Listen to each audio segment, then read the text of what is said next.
for the bread and pastry production NC2. So, today, let me first check your attendance. This is your attendance. So, lagyan po natin dito ng full name at saka signature. And then, pakipasa po.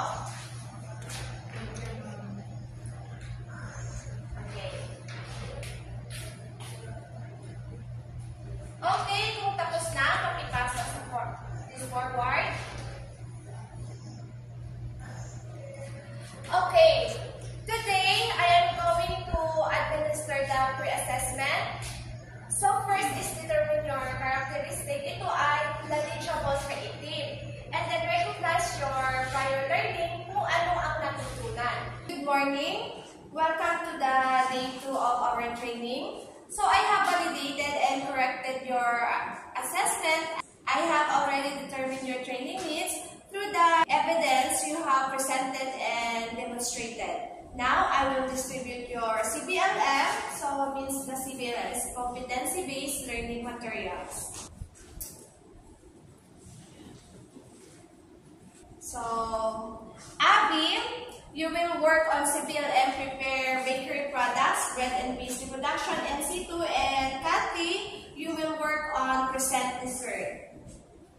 Okay, there are competency-based learning materials. So, cover introduction, reminders on how to use CBLM, module content, and module on instruction, learning experiences, information sheets, self-check, model answer, task sheet, and performance criteria.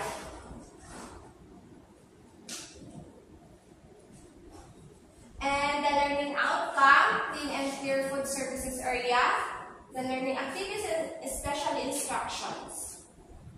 So the information sheet, hygiene and appropriate personal presentation, legislation, and food hygienes.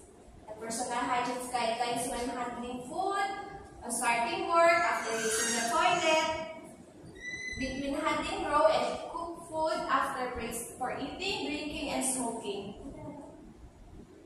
And the self-check, so encircle the letter with the correct answer, check your answer using the K on the page, next page. So the task sheet, removal and disposal of used items from the service area to the dishwashing.